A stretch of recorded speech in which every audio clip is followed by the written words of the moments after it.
भय मांगता है, परमेश्वर के डर में रहता है, उसका वचन मांगता है। तो वहाँ पे ऐसे पति जो परमेश्वर को जानते हैं, पहचानते हैं, परमेश्वर की हजूरी में रहते हैं, तो हमें ऐसे पतियों की क्या करना है? उनकी अधीनता में रहना है। वो जैसा कहते हैं उनको सुनना है। कई बार हम क्या करते हैं, कड़क आवाज में बात करते हैं या काटने को दौड़ते हैं अपने पति को। तो ऐसा नहीं, हमें बाइबल के वचन को समझना है कि बाइबल का वचन कहता है कि पत्नियों को पति के अधीन रहना चाहिए। जैसा तुम अपने शरीर से प्यार करती हो, जैसा तुम अपने शरीर को संवार के रखती हो, अच्छे से नहा धो के अच्छे से अपने शरीर से कितना प्यार करती हो, हर चीज अपने शरीर पे अपन को अच्छी चाहिए, तो उस शरीर के समान ही हमारा पति का शरीर भी है। कई बार ऐसा होता है, आज इस आदिवासी समाज में सबसे ज्यादा दिक्कत ये होती है कि एक पति छोड़कर दूसरी पत्नी को क्यों कर लेता है। उनकी मेन कमजोरी यही होती है कि उनकी पत्नी, उनके बच्चे हो जाते हैं, बाद में वो उसके ऊपर ध्यान देना बंद कर देती है। वो सोचती है तो बच्चे हो गए, अब क्या करना है। और जब पति की बारी आती है तो उसकी इच्छाएं खत्म नहीं होती है। जब तक आप जानते हो कि इंसान बूढ़ा हो जाता है, तब तक भी वो इच्छाएं उनके अंदर होती है, एक आदमी और औरत के अंदर होती है। परमेश्वर ने उनको एक दूसरे के लिए बनाया है। अगर आप एक दूसरे का हक पूरा नहीं करोगे तो शैतान तो बीच में आएगा। तो इसलिए हमें समझना है कि हमें परमेश्वर के वचन के द्वारा हमें अपने पति के अधीन रहना है। जैसा हम अपने शरीर से प्यार कर रहे हैं, उतना ही प्यार हमें अपने पति के द्वारा करना है। हालेलुया, समझ में आ रहा है आपको? जैसा हम अपने आप से प्यार करते हैं, हमारी आदत ये हो जाती है, जब बच्चे आ जाते हैं तो हम क्या करते हैं, बच्चों को सबसे ज्यादा प्यार करने लग जाते हैं। और बच्चों के चक्कर में क्या करते हैं, अपने पति को अकेला छोड़ देते हैं। उनसे पूछना, उनके साथ बैठना, उनके मन में क्या है, उनसे ये बातें पूछना सब छोड़ देते हैं। और ऐसे में शैतान काम करता है और धीरे धीरे वो दूसरी औरतों के पीछे चला जाता है। उस समय वो एक प्यार ढूंढने निकल जाता है दूसरी औरतों के पीछे। वो उसको रखना नहीं चाहता, लेकिन एक गलती के दौरान उसको रखना पड़ता है फिर उसको। तो आप वो कमी पूरी करें अपने पति के साथ, ताकि वो दूसरी के पीछे न जाए। हालेलुया। तो आपको ये शरीर परमेश्वर ने बनाया है, ये परमेश्वर की महिमा के लिए है। और पति पत्नी को भी परमेश्वर ने बनाया है, वो भी परमेश्वर की महिमा के लिए बनाया है।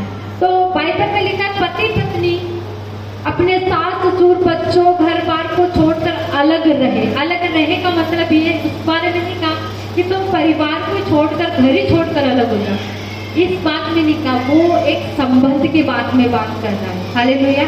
जो एक पति पत्नी का संबंध होता है, उसमें अलग होने की बात कर रहा है कि आप अपने संबंध के बीच में बच्चों को, परिवार को नहीं लाए।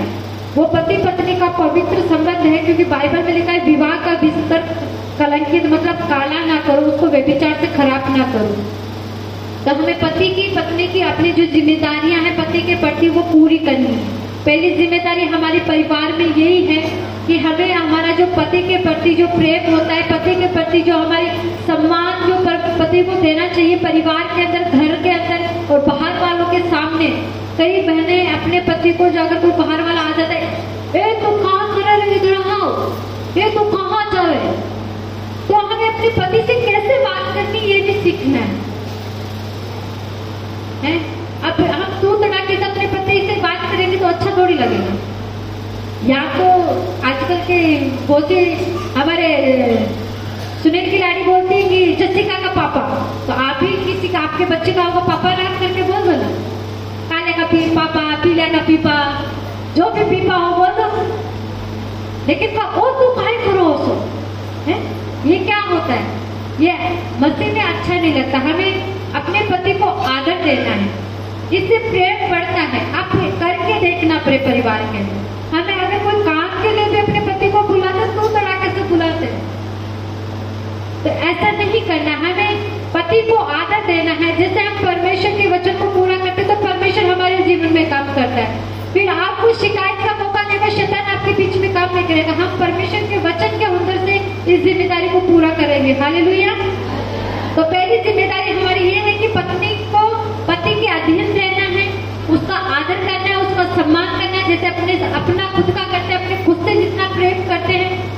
आज आज तक ऐसा है। मैं आपको एक अंदर की बात बताऊंगी। मेरी शादी को 5 साल हो गए। मेरे पति ने मेरे लिए कुछ नहीं लाया, लेकिन मैं हर बार उनके लिए अंडरवियर तक लिया थी। तो ये एक प्रेम है। तो ये चीजें आपके अंदर होनी चाहिए। हाँ, मैं तो बाजार में जाई, मेरे लिए थैला भर के लिया, लेकिन पति का तो याद ही नहीं है। और मैं हर बार ऐसा होता है कि मैं जब कभी भी, चाहे राजस्थान जाओ, चाहे किसी भी जगह जाओ, मैं अपने पति के लिए सबसे पहले लेती हूँ। हालेलुया। इसका मतलब ये नहीं कि कई बहनों को तो यही नहीं पता कि मेरे पति को कैसे कपड़े आते हैं, कौन सी साइज आती है, क्योंकि हमने कभी परखा ही नहीं। और शादी होने बाद हमारा दान तो पूरा हो जाए। आए तो पूरा पारी छोड़ दो, अपना पति के वापस पकड़ लो। हालेलुया। इससे पहले कि कोई दूसरा पकड़ ले, तुम छोड़ना मत। हालेलुया। अब दूसरी हमारी जिम्मेदारी है, हमारे परिवार में बूढ़े बुजुर्ग के जो ज्यादा अवस्था वाले होते हैं, जो मतलब कि अपने ढाले मानस हुए, इसके बारे में बाइबल क्या कहती है, इनके प्रति हमारी जिम्मेदारी क्या है। जैसे कि हमने अभी आप लोगों की परीक्षा ली थी, मैंने अच्छा सा खेल खिलाया था, तो रूत और नाओमी के बारे में हमने सीखा था। तो नाओमी क्या थी, बूढ़ी हो चुकी थी। वो उसकी सास थी रूत की, वो पूरी बुढ़ापे में चली गई थी, लेकिन उसकी बहू एक जवान थी। उसने ये नहीं सोचा कि मैं जाके दूसरी शादी कर लूं या जाके अपना परिवार बसा लूं, मैं तो अभी नहीं हूं, मैं तो जवान हूं, मैं तो कुछ भी कर सकती हूँ। उसकी दूसरी बहू चली गई, लेकिन रूत क्या करी, उस बूढ़ी सास को नहीं छोड़ी। तो हमारी जिम्मेदारी है, हमारे परिवार में जितने भी पहला मानस हो या ज्यादा अवस्था के हो, हमें उनका ध्यान रखना है, उनके खाने पीने का, उनके उठने बैठने का। अगर कोई बाहर का आ रहा है, कई लोगों को गंदगी पसंद नहीं होती है, तो वो बेचारों को डांटते रहते हैं। कभी आपका भी बुढ़ापा आएगा, कभी आपके भी दिन आएंगे, तो हमें बूढ़े बुजुर्गों को तिरस्कार नहीं करना है, उनको वही सम्मान देना है जो हमारे माता पिता को देते हैं। हालेलुया। तो हमारी दूसरी जिम्मेदारी है घर के बुजुर्गों के प्रति। चाहे आप कहीं जा रहे हैं या उठ रहे हैं, या आपके घर में बुजुर्ग आपको कुछ बोल रहे हैं, बूढ़े व्यक्ति या कोई भी आपके घर में जो ज्यादा उम्र वाला आपको कुछ समझा रहा है या आपको कुछ बोल रहा है, उनकी सुनना है। उनको मुंह तोड़ जवाब नहीं देना, उनको उल्टा जवाब नहीं देना, लेकिन उनकी सुनना है। अगर आपको गलत लगता है तो आप वो करो मत, लेकिन उनके शब्दों का तिरस्कार मत करो। हालेलुया। उनको वही सम्मान दो, क्योंकि परमेश्वर ने उनको बनाया है। उनकी अवस्था, उनकी उम्र, सब कुछ परमेश्वर ने बनाया है। एक दिन हमारा भी वही आएगा और हमारे बच्चे भी हमारे साथ वैसा ही कर सकते हैं। तो इसलिए अगर हमें आशीष पानी है तो पहले हमें उनको सम्मान देना है। हालेलुया। दूसरी बात है, यहाँ पे हम आगे सीखते हैं माता पिता के प्रति हमारी क्या जिम्मेदारी है। ये सबसे बड़ी बात है। इफिसियों की किताब में लिखा है कि हे बालकों, प्रभु में अपने माता पिता के आज्ञाकारी बनो, क्योंकि ये उचित है। अपनी माता और पिता की प्रतिज्ञा का भी है कि तेरा भला हो तू धरती पे। अगर हमें ज्यादा दिन जीना है, ज्यादा दिन तक हमें जीना है, तो हमें क्या करना है, अपने माता पिता का आदर करना है। अब माता पिता हमारी आदत, सबसे बड़ी कमजोरी हमारी आदत होती है, हमारे आइस और बाइस जो पैदा करे उसी का आदर करते हैं। आदिवासियों के अंदर जो आइस बाइस पैदा करते हैं उसी को हम आदर देते हैं, उन्हीं को पूजते हैं, सास ससुर को भूल जाते हैं। हालेलुया। आदम और हवा को जब परमेश्वर ने बनाया था, आदम के द्वारा परमेश्वर ने हवा का जोड़ा बनाया था। पहला पति पत्नी कौन था? आदम और हवा। कौन था? उनके कोई सास ससुर नहीं था। और बाइबल के अंदर सास ससुर का कोई नाम नहीं दिया गया है, सिर्फ माता और पिता का नाम दिया गया है। समझ में आ रही है आपको? जितनी सासें बन के बैठी है यहाँ पे, आपकी बहू आपकी बेटी है, और बहुएं जितनी बन के बैठी है यहाँ पे, सास बोलना बंद कर दे, नहीं तो तुम्हारी सास इस वचन के द्वारा थक जाएगी कि वो लंबी उम्र को नहीं देख पाएंगे। ये उन्हीं के लिए, सबके लिए है। यहाँ पे साफ साफ बाइबल में लिखा है कि तेरा भला हो और तू धरती पर बहुत दिन तक जीवित रहेगा। अगर हमें अपनी माता पिता और माता पिता के जैसे ही सास ससुर उनका आदर करना छोड़ दिया या उनको हमने त्याग किया, उनके प्रति हम कटु शब्द बोलते हैं या उनका सम्मान नहीं करते हैं, अगर हमें लंबा जीना है तो ऐसा कभी मत करना। हालेलुया। आप चाहते हो कि मुझे लंबा जीना है, मैं बीमारी से ना मरूं, मैं कर्जों से, दुष्ट आत्मा से ना मरूं, मैं श्रापों से ना मरूं। सबसे पहली आज्ञा परमेश्वर ने यही दी कि तू अपने माता पिता का आदर कर। माता पिता वो ही नहीं थे जो जन्म देने वाले थे, माता पिता उनको भी बोला गया है जो जन्म देने वाले के बाद से आपके हाथों में सौंपा जाता है, जिसको आप जिंदगी भर संभालते हो। हालेलुया।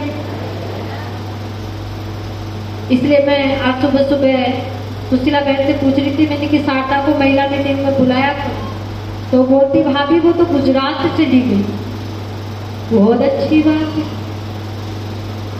आप अच्छी सास हो, अच्छे ससुर हो कि शादी होते नौली नौली लाडे में गुजरात भेजते।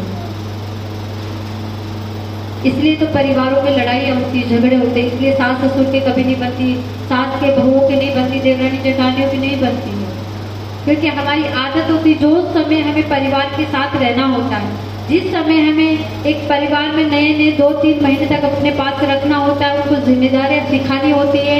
आप जिम्मेदारियां सिखाने से पहले ही उनको अलग कर देते हैं और फिर आप दोस्त करते हैं कि मेरी बहू ऐसी है, मेरे बेटे ऐसे हैं, बहू को आने के बाद छोड़ देते हैं। तो वो गलती किसकी है?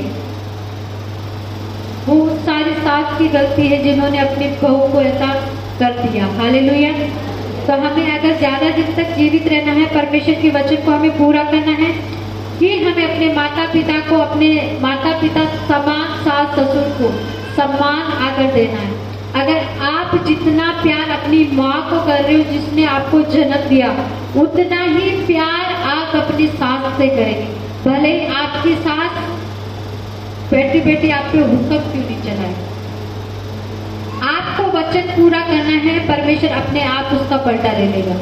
आपको उसको सुनाने की, आपको उसका तिरस्कार करने की जरूरत नहीं है, आपको उसकी चुगली करने की जरूरत नहीं है। आपकी सास नहीं, वो आपकी माँ है। Hallelujah, hallelujah.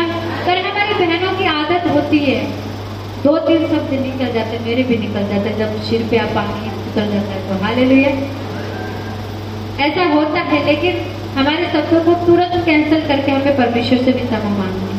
हमारा स्वभाव है, स्वभाव कभी बदलता नहीं, आदत छूट जाती है, लेकिन जो बाइबल लिखे कि पाप का स्वभाव कभी नहीं जाता है।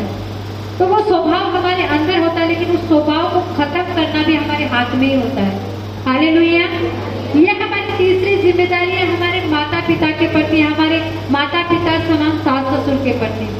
जो अभी हमने परिवार बनाए, इस परिवार में ऐसा ही हमें बना के चलना है। ऐसे हमें पूरे परिवार को जोड़कर एक दूसरे को बातें बतानी, एक दूसरे को परिवार को कैसे बनाना है, परिवार में कैसे उठना है, कैसे चलना है, कैसे प्रार्थना में इकट्ठे होकर बैठना है, यही चीजें मैं आपको सिखा देती। हालेलुया। और ये चीजें हमें घर जाके भी करनी है। यही परिवार को जोड़ कर रखने का एक मतलब, अगर हमारा परिवार एक मुट्ठी बंद रहेगी तो इसको कोई नहीं खोल सकता।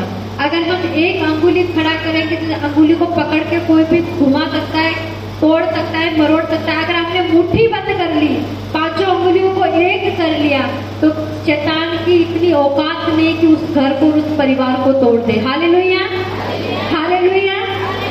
हमारी चौथी जिम्मेदारी है हमारे बच्चों के प्रति। बच्चों के मामले में बहुत सी माएँ गलतियां करती है। बहुत से जब बच्चे जवान होते थे, शादी करते थे, शादी नहीं करते तो वो कमारे होते हैं, कमारे बच्चे गलतियां करते हैं तो माएँ क्या करती है? उनको बढ़ावा देती है। हालेलुया। लेकिन यहाँ पे एक बाइबल का वचन लिखा है, ये आप लोगों के लिए, आप जितनी भी माएँ अपने बेटों से बहुत प्यार करती है, अपनी बेटियों से बहुत प्यार करती है, वो कान खोल के सुने कि बाइबल में लिखा है, लड़के की ताड़ना करना ना छोड़ना, क्योंकि यदि तू उसको छड़ी से मारेगा तो वो मरेगा नहीं, लेकिन उसको तू बचा लेगा। हालेलुया। अगर हमारे घर में बेटी अब गलत काम कर रही है या लड़के कोई गलत काम करते आपको दिख रही है या सुनाई दे रहा है, तो आप उनकी गलतियों पे पर्दा न डालें। आप उनकी गलतियों को छुपाए नहीं, बल्कि उसने जो गलती करी उसकी बाइबल के अनुसार उसको दंड दे, छड़ी चलाए, मरेगा नहीं वो पर बच जाएगा। हम अपने बच्चों को गलती करने से रोकते नहीं और हमारे बच्चों को क्या मिल जाता है? बढ़ावा मिल जाता है। पहले वो छोटा गलती करता था, क्या स्कूल बैग से बच्चों की पेंसिल चुराता था, फिर बच्चों का टिफिन खाने लगा, धीरे धीरे घर के अंदर अपने मम्मी के पापा के पैसे निकालने लगा, थोड़ा थोड़ा बड़ा हो गया नशा करने लगा, और बड़ा हो गया चोरी करने, और बड़ा हो गया फिर और बड़े काम करने लगे। तो हमने क्या उसको छोटे छोटे से अपने बच्चे को क्या नहीं क्या समझाया नहीं, और जब वो बड़ा हो जाता है तो वो हमारे हाथ से निकल जाता है। हालेलुया।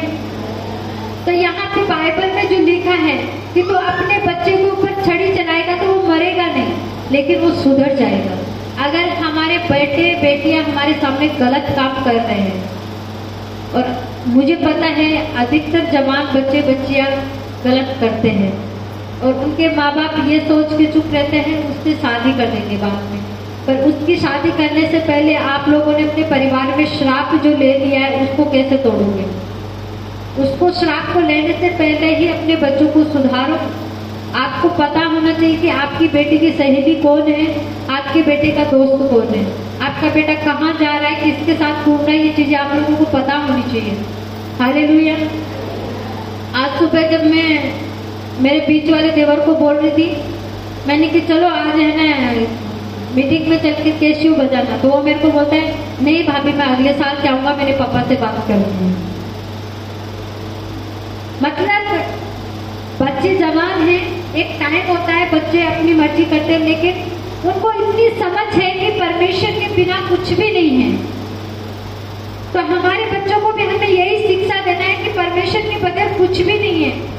आपके बच्चों को व्यभिचार की लत है, आप शादी करा दो, व्यभिचार से बच जाएगा। अगर बार बार वही गलतियां कर रहे हो और आप है ना उनको दबा रहे हो, और दबाने का मतलब समझदार है, आप सारी बहनें अच्छे से समझती है आप कैसे दबाती है, कैसे लोगों के मुंह बंद करती है, आप लोगों को अच्छे से पता है। क्योंकि यहाँ पे बोटी फेंको तमाशा देखो ये वाला काम है।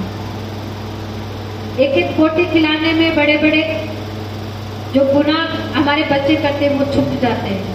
तो ऐसा मत करो। अगर जिसके साथ गुनाह हुआ है वो उस बच्चे को सजा नहीं दिला रहा, तो आपकी प्रति आपकी जिम्मेदारी है कि आप उस गुनाह को बढ़ावा ना देकर उस चीज को रोके। हालेलुया। नहीं तो वो बहुत बड़ा अपराध करने से नहीं बचता। आपको पता है जब सांप उत्पत्ति के अंदर जो सांप था वो छोटा सा था, और प्रकाशित वाक्य के अंदर जाते जाते क्या हो गया, वो अजगर बन गया। हमारी समझ से हमारा पाप छोटा होता है, लेकिन अगर हम उसको रोकते नहीं, उसको डांटते नहीं, उसको पटकाते नहीं, तो आखिर में जाता जाता जाता वो बहुत बड़ा हो जाता है, और वो इतने बड़े हो जाते हैं कि फिर बाद में मर्डर, जेल, पता नहीं क्या क्या हो जाता है। हालेलुया। तो हमारे बच्चों को जो परमेश्वर ने दिया है, लड़के यहाँ का दिया भाग होते हैं, बच्चे परमेश्वर के दिए हुए भाग होते हैं, उपहार होते हैं, तो हमें उस उपहार को खराब नहीं करना है। जिनके हैं वो अपने बच्चों को संभाल के रखे, और जिनके नहीं है तो वो अपने आने वाले बच्चों के लिए प्रार्थना करें कि वो परमेश्वर के प्रति डर रखने वाले, पैर रखने वाले हो। हालेलुया। यहाँ पे अगली बात है, जब हम परिवार के अंदर इतनी बातें सीखते हैं, अगर परिवार के अंदर हमें पता है कि पति पत्नी के साथ कैसे रहना है, बच्चों के साथ कैसे रहना है, बूढ़े लोगों के साथ में कैसे रहना है, माता पिता के साथ में कैसे रहना है, यह हमारी एक परिवार के अंदर जिम्मेदारी है। और उस परिवार के अंदर अगर हम अच्छे हैं और हमारा योगदान उस परिवार में अच्छा है, तो दूसरी बात हमारा जो परिवार है कलेशिया है। हालेलुया। हालेलुया। दूसरा परिवार हमारा आत्मिक परिवार जो होता है वो कलेशिया है। वो कलेशिया के अंदर दो ही चीज होती है कि कलेशिया के प्रति हमारी जिम्मेदारी क्या होती है, और अगुओं के प्रति, जो पास्टर जो हमें सिखाने वाले हैं, उनके प्रति हमारी जिम्मेदारी क्या होती है। हालेलुया। तो यहाँ पे बाइबल में लिखा है तीमुथियुस की किताब के अंदर कि जो सिखाने वाले हैं वो 2 गुना आदर के योग्य समझे जाए। एक डॉक्टर होता है, डॉक्टर अच्छा खासा पढ़ा लिखा है, उसने बेचारे ने 8-9 साल बड़ी मेहनत की, पढ़ाई करके बड़ी मेहनत की डॉक्टर बनने के लिए, और जब उसने शादी कर ली, एक कम पढ़ी लड़की से शादी कर ली, और जब वो घर में आती है, डॉक्टर तो था ही, और हमारे जैसे उस अनपढ़ गवार को डॉक्टर नहीं बना देते हैं। हालेलुया। जैसे कि बोलते हैं ना, परमेश्वर के दास 33 साल से सिखाते आ रहे हैं, वो हमारे क्या है, पास्टर है, और उनकी पत्नी क्या है, पास्टर है। पर बाइबल में तो ऐसा नहीं लिखा। हालेलुया। बाइबल में ऐसा नहीं लिखा है। आप पास्टरनी शब्द है ही नहीं, सिर्फ क्या है, पास्टर है। चाहे वो आदमी हो, चाहे वो औरत हो, चाहे मैं हूं, चाहे परमेश्वर के दास है, वो सिर्फ पास्टर ही है, पास्टरनी नहीं है। ठीक है, शब्दों का ध्यान रखें कि आप क्या बोलते। जो लोग बोलते आ रहे हैं उन्हीं के पीछे नहीं जाना है। हाँ, दास ही बोल सकते हैं, दास बोल सकते हैं, दास ही बोल सकते हैं, ये अच्छा है, ये बात बिब्लिकल है, बाइबल के द्वारा भी लिखा है। लेकिन पास्टर में कुछ अलग शब्द हो जाता है। आप मास्टर की पत्नी को मास्टर नहीं कहते हो, डॉक्टर की पत्नी को डॉक्टर नहीं कहते हो।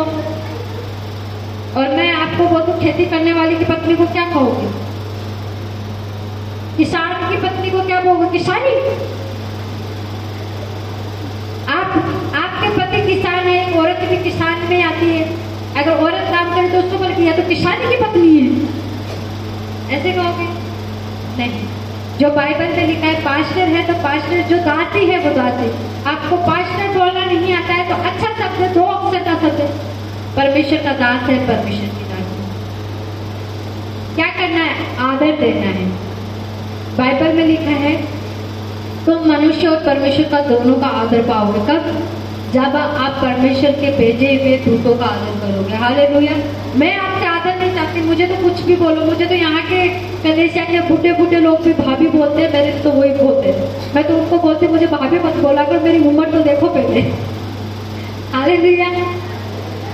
तो अच्छा है कि वो जैसे बच्चे बोलते हैं वो भी पीछे पीछे बोलते जाते हैं। आजकल तो मेरी छोटी वाली जसिका भी मेरे को भाभी बोलती है।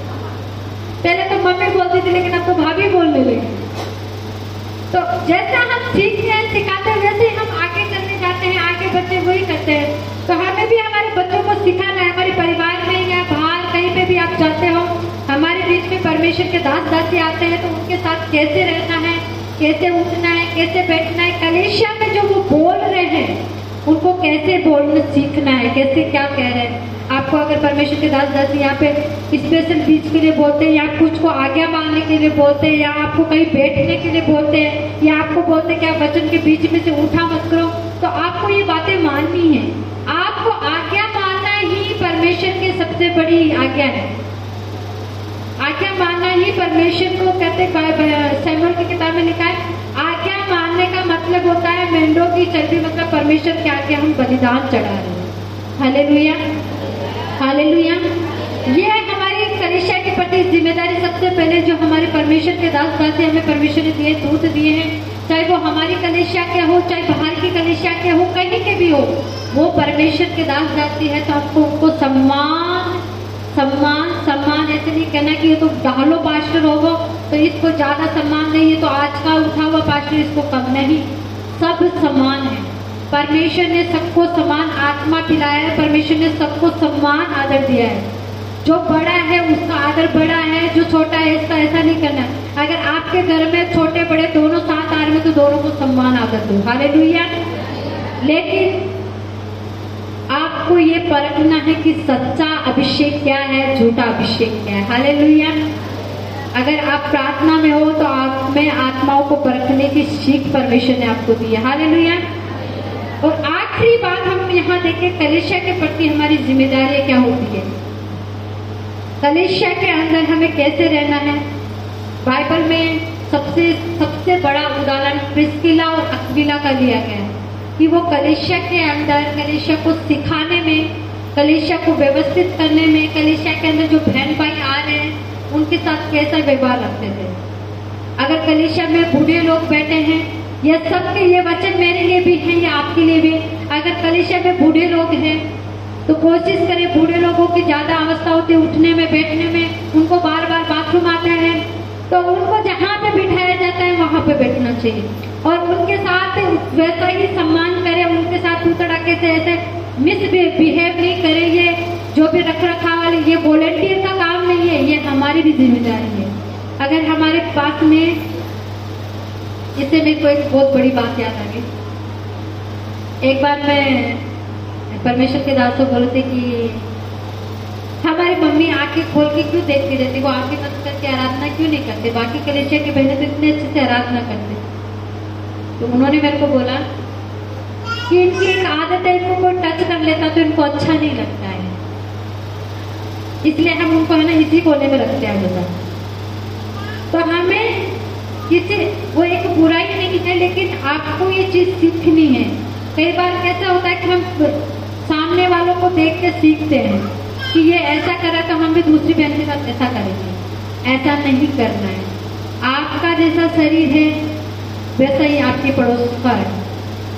आपके दो आंखें, इनकी भी दो आंखें, वही शरीर, आप में कुछ कमी घटी नहीं है, इनके अंदर भी कुछ कमी घटी नहीं है। परमेश्वर ने सबको समान बनाया है, तो सबको कलीसिया में समान ही रखना है। सोना बंद करो, घर पे जाके सो लेना, काम नहीं रहा तो। लेकिन जो सिखाने की बातें मैं आपको सिखा रही हूँ वो उस पर ध्यान करो। कलीसिया हमारा परिवार है। क्या है? जैसा हम परिवार में हमने आज सीखा, ऐसा ही हमें परिवार में जाके करना है। हमारे बच्चों पे, हमारे पति पे, हमारे जो भी घर में बुजुर्ग वगैरह है, उन सब पे ध्यान करना है। सबको परखना है कि ये कैसी चाल चल रहे हैं, सबको देखना है कि ये कैसा क्या कर रहे हैं और उसके अनुसार उनको समझाना है। हालेलुया। अगर वो नहीं समझते हैं, हठीले हैं, जिद करते हैं, आपके पास में सबसे बड़ा हथियार है, आप उनके लिए प्रार्थना करो, उपवास करो। Hallelujah, hallelujah. तो ये जो 6 बातें मैंने आपको सिखाई है, क्या पहली बात क्या है? पत्नी अपने पति के अधीन रहेगी, अपने समान अपने पति को प्यार करेगी। दूसरी, अपने माता पिता का आदर करना है, अपने सास ससुर को भी माता पिता के समान आदर करना है। तीसरी, अपने बच्चों को संभाल के रखना है, उनको बाइबल की शिक्षाओं को बताना है। अगर छोटे बच्चे संडे क्लास में, अगर जवान बच्चे हैं तो यूथ मीटिंग में बिठाना सीखो। नहीं माने, गलत संगति में जाते, गलत काम करे, छड़ी उठाओ, 1 बजाओ, 2 बजाओ, ऐसी चीजें करो कि आपके बच्चे सही रास्ते पे आए। चौथी बात यहाँ पे है बुजुर्गों के प्रति। हमारे परिवार में, हमारे मोहल्ले में, हमारे पड़ोस में, गांव में, जहाँ कहीं भी आपको बूढ़े लोग मिलते हैं, उनका तिरस्कार ना करो, उनको सम्मान देके, उनको प्यार से बुला के, उनके प्यार से पूछो। आप जब पुराने लोगों के पास, बूढ़े लोगों के पास आप कभी बैठ के देखना, वो आपको बहुत अच्छी बातें सिखाएंगे। उनके पास जो ज्ञान है, बुद्धि, समझ परमेश्वर ने दी है, वो हमारे जैसे जवानों को नहीं दी है।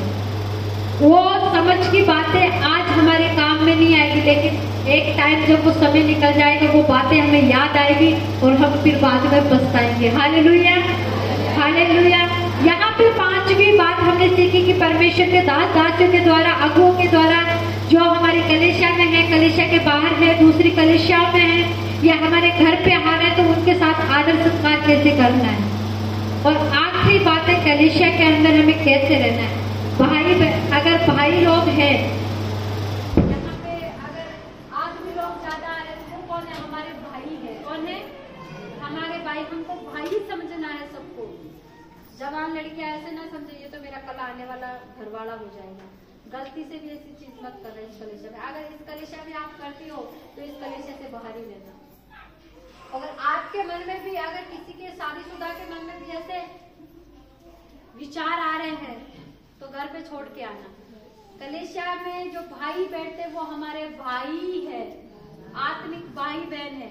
बहनें बैठते वो हमारे आत्मिक बहन है। बुजुर्ग लोग बैठते वो हमारे आत्मिक माता पिता है। हालेलुया। परमेश्वर ने हमें परिवार में दिया, आत्मिक बच्चे हमें परमेश्वर ने परिवार में दिया। तो हमें ये जो परमेश्वर की छोटी छोटी जिम्मेदारियां परमेश्वर ने बाइबल के द्वारा सिखाई है, तो ये हमारे परिवार में भी हमें करनी है और कलीसिया में भी हमें करनी है। तभी हमारा, एक हिंदी में शब्द बोलते कि संयुक्त परिवार कहलाता है। मतलब एक अच्छा परिवार, एक परमेश्वर के प्रति उद्धार का परिवार। जब प्रिस्किला अक्विला परमेश्वर की कलीसिया को संभालते थे, जब उसका पति समझाने में थोड़ा सा चूक जाता था, उसकी पत्नी पीछे से इशारा करती कि नहीं, इस भाई के साथ ऐसा कर, नहीं इसको ऐसे समझाना है। तो हमें मतलब कि अगर आपकी पड़ोस वाली बहन, हमारी क्या गलती होती है, हम खुद तो सुन रहे हैं लेकिन हमें बात सुनने लग जाती है, वचन के टाइम निकल के भाग जाते हैं। नहीं, पड़ोस वाली बेटी है, उसकी आपको ध्यान रखना है। अगर वो उठ के जा रही है, उसकी टांग पकड़ के थोड़ी देर रोक ले, निकल नहीं जा, ऐसे बुरे वचन के टाइम में नहीं करना। अगर आपके पास वाली सो रही है, ऐसे करना, क्योंकि परमेश्वर की आशीष आप जितनी ले रहे हो, आपकी जिम्मेदारी है। आपकी बहन भी उस आशीष के बगैर नहीं है, वो पूरी आशीष उसको भी जानी चाहिए। Hallelujah, hallelujah. आपको समझ में आया कि परिवार कैसे बनता है? मजा आया आज? हर महिला मीटिंग में नहीं करूंगी मैं, अगली बार कुछ और सोचेंगे। आज तो नाचने वाली बहनों में सोचेंगे मेरे परिवार में तो क्या पता संतोष की लाड़ी अच्छा गाती है, ठीक है। तो ये जो परमेश्वर ने वरदान दिए हैं तो सबको अलग अलग दिए हैं। किसी को परिवार संभालने का, किसी को कुछ, तो अपने परिवार में छोटी छोटी चीजें सिखाओ। धीरे धीरे आप करोगे तो परमेश्वर आपको करेगा, आपके बच्चे अपनी आने वाली पीढ़ी के लिए करेंगे। तो आपके बच्चों का आपको ध्यान रखना है कि आपके बच्चे कहाँ जा रहे हैं। सबसे बड़ी बात ये होती है, आज ये शादियों का सीजन है, मेरे को पता है बहुत से बच्चे आपकी गलतियां कर रहे हैं, बहुत से बच्चों ने अपने जीवन में बंधन बांध लिया है। मेरे बच्चों के साथ में भी है, मेरे बच्चे भी बहुत सी गलतियां कर रहे हैं, लेकिन इसका मतलब यह नहीं कि मैं उनको त्याग दूं, मैं उनको छोड़ दूं, उन पे ध्यान देना छोड़ दूं। लेकिन मैंने जो यहाँ पे मेरे बच्चे गलती करते, मैं सबको पनिशमेंट देती हूँ। अब भले वो कलीसिया में आना बंद कर दे, चाहे अपनी ड्यूटी देना बंद कर दे, वो उनकी जिम्मेदारी है, लेकिन मैं बाइबल का वचन नहीं तोड़ती। इसलिए मैं आपके बच्चों को सुधारना आपकी बारी, आपके घरों में, कलीसिया में हमारी जिम्मेदारी है। हालेलुया। लेकिन कलीसिया के बाहर आप लोगों की जिम्मेदारी है। आपके बच्चे कहाँ जा रहे हैं, क्या कर रहे हैं, किसके साथ है, किसके साथ उछल रहे हैं, कूद रहे हैं, क्या कर रहे हैं, आपको पता नहीं। वहाँ पे भी आपके बच्चे पहुँच जाते हैं तो फिर आपकी सबसे बड़ी गलती है। हालेलुया। हमें अपने परिवार पे ध्यान देना है, अपने समाज को अगर हम बाद में बनाएंगे, लेकिन पहले क्या करना है, परिवार को पूरा बनाना है। फिर कलीसिया में आके उस सम्मान को, कलीसिया में उसी परिवार को जोड़ना है। फिर जाके अपन को गाँव में भी सिखाने। हालेलुया। गाँव में आंखों को बंद करेंगे, हम प्रार्थना करेंगे। आपके पास 5 मिनट है। जो मैंने आपको सिखाया है, अपनी आंखों को बंद करो और याद करो आज आपने क्या क्या किया, आपने क्या सीखा, कैसे परिवार में हमें मिलजुल के रहना है, कैसे परिवार में हमें एक ही लाइन पे चलना है। अगर कोई आगे जा रहा है तो किस तरीके से हमारे बच्चे को जो आगे जा चुका है उसको वापस से हमारे परिवार में किसके बराबर करना है। इस वचन को याद करो कि हमारे परिवार में अगर बूढ़े बुजुर्ग है तो मैं कैसे उसके साथ रहूं। अगर आज तक आपने गलती करी है, अगर आपने गलती से अपने परिवार में अपने बूढ़े बुजुर्गों को, अपने सास ससुर को कुछ बोला है, अगर आपको याद आ रहा है तो आज आप परमेश्वर के आगे क्षमा मांगिए, क्योंकि परमेश्वर ने सबको समान बनाया है, सबको एक बनाया है। किसी को ने परमेश्वर ने ऊपर नीचे छोटा बड़ा करके नहीं बनाया, सब परमेश्वर की समानता में बनाए गए हैं। याद करो तो वचन मैंने आपको दिया और वायदा करो परमेश्वर के साथ में कि परमेश्वर मैं अपने परिवार को